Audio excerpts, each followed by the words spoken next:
Introduction. Let your light so shine before men, that they may see your good works and glorify your Father which is in heaven.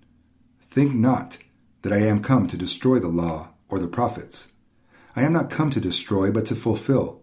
For verily I say unto you, till heaven and earth pass, one jot or one tittle shall in no wise pass from the law, till all be fulfilled. Whosoever therefore shall break one of these least commandments, and shall teach men so, he shall be called the least in the kingdom of heaven. But whosoever shall do and teach them, the same shall be called great in the kingdom of heaven. Matthew 5:16-19. The first sentence of this passage from the Sermon on the Mount is important. Let your light so shine before men, that they may see your good works and glorify your Father which is in heaven. This is Jesus' vision of the city on a hill. Ye are the light of the world. A city that is set on a hill cannot be hid. Neither do men light a candle and put it under a bushel, but on a candlestick, and it giveth light unto all that are in the house. Matthew 5:14-15.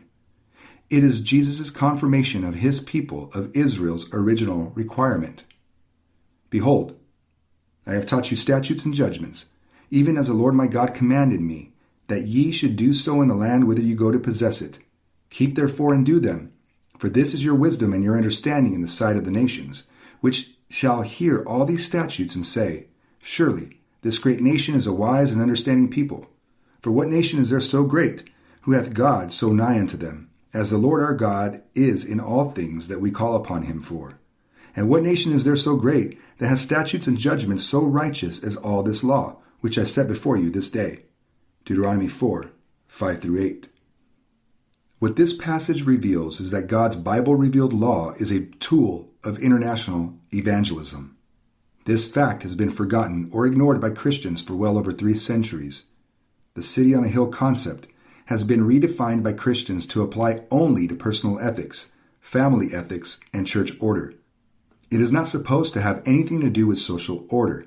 The modern church self-consciously denies what the Bible makes plain, namely, that biblical law is the only God-sanctioned means of bringing permanent social order. Leviticus 26, Deuteronomy 28. The Bible teaches this clearly, but modern man sticks his fingers in his ears. He refuses to listen.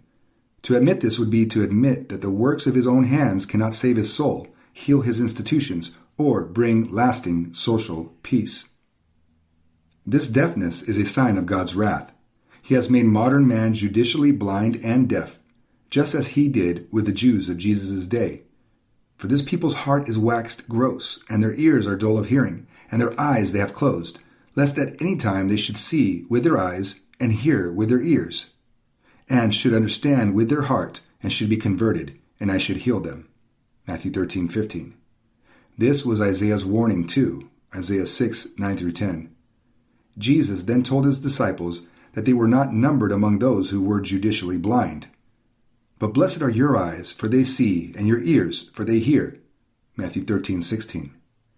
In our day, however, this blessing has been withdrawn, at least with respect to the church's understanding of and respect for God's revealed law. God has given the church over to its sins. The vast majority of God's people today have self-consciously adopted the same view of biblical law that is held by the covenant breakers. They have abandoned the heritage of the Calvinist Protestant reformers and the Puritans, who held the civil laws of the Old Testament in high regard, a fact that has been written out of the history books, including most of the specialized monographs written by church historians. Ideas have consequences. The American church has been swept by a series of front-page scandals, the mere tip of the iceberg. The pagan world howls with delight. By honoring God's law, Christians evangelize.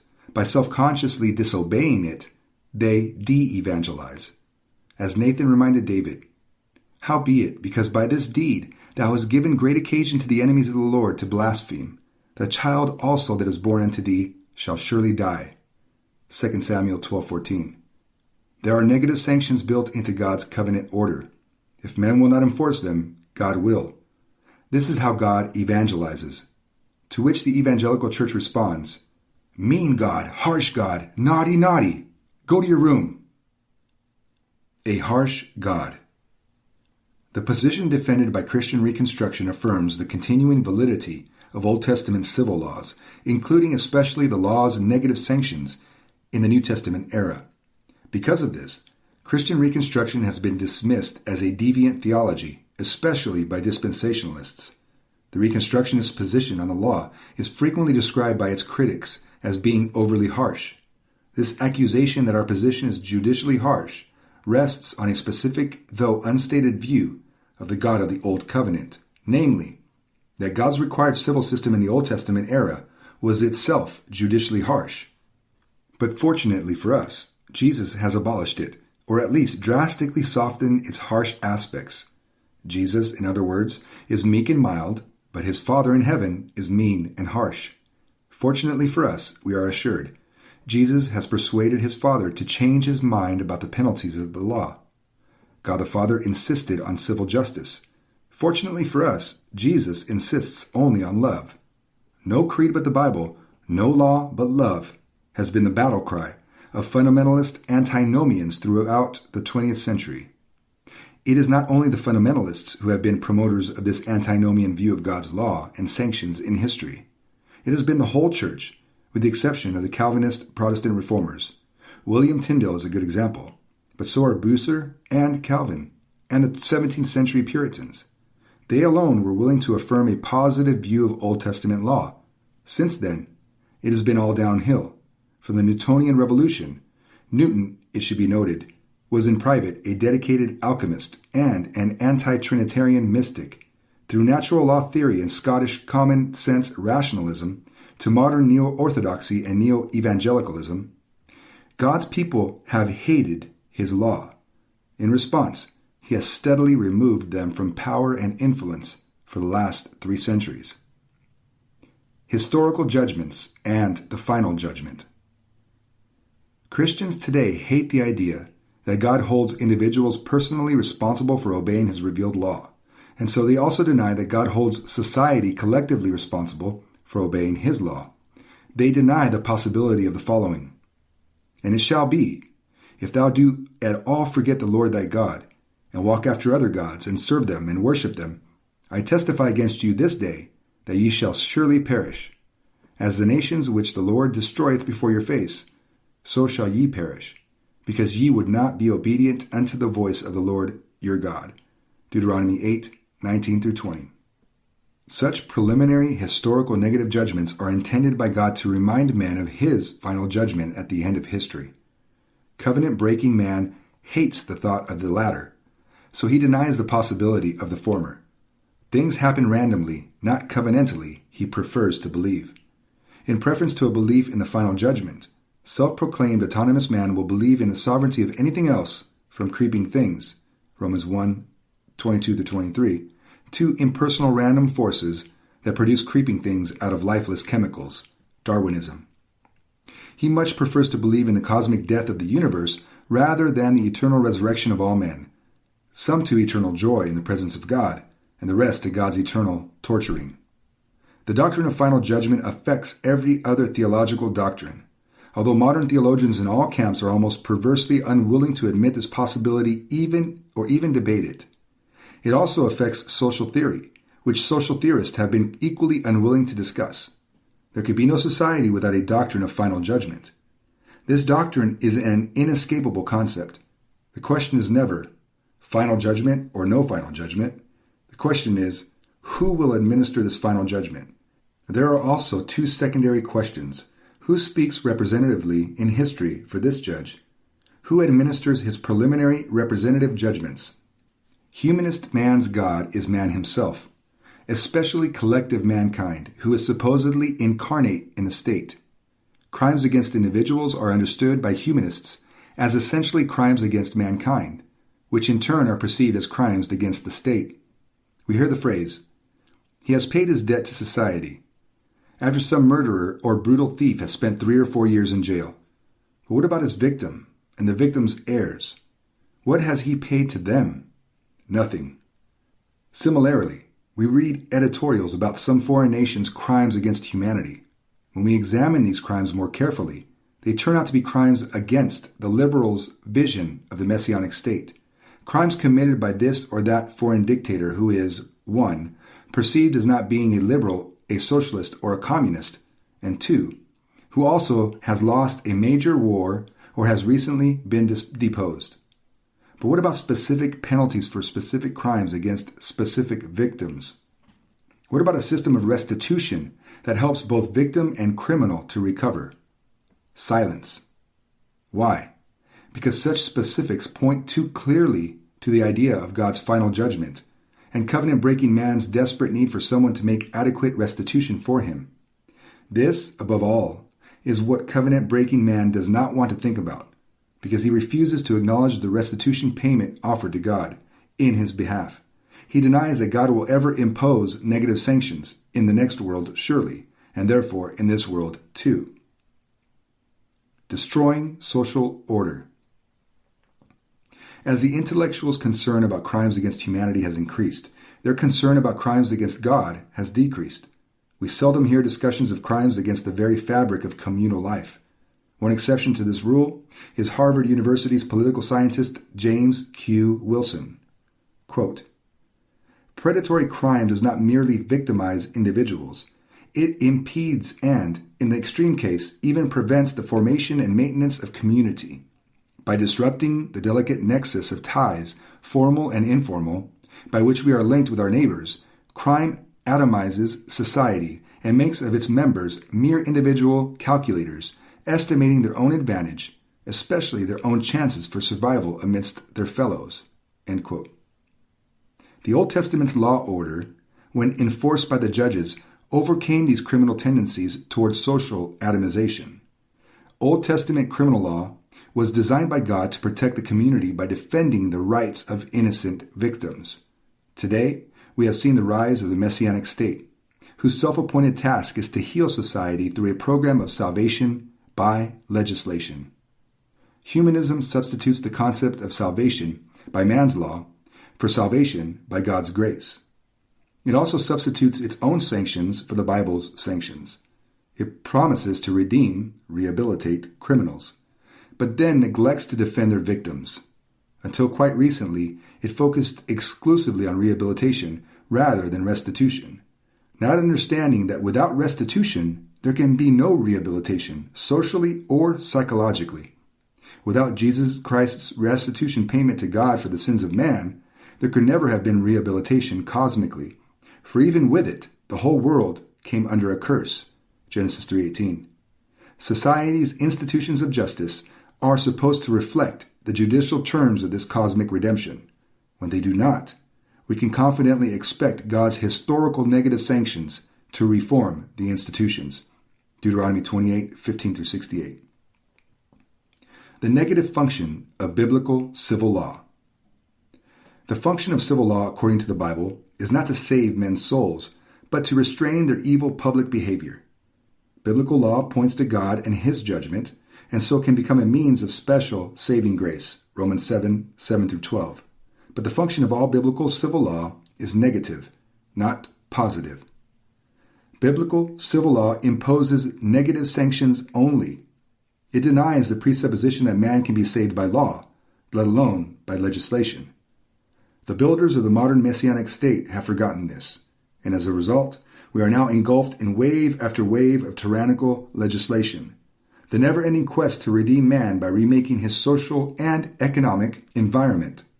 We are also engulfed in wave after wave of crime, with only the demographics of an aging population serving as a mitigating factor in the industrialized West.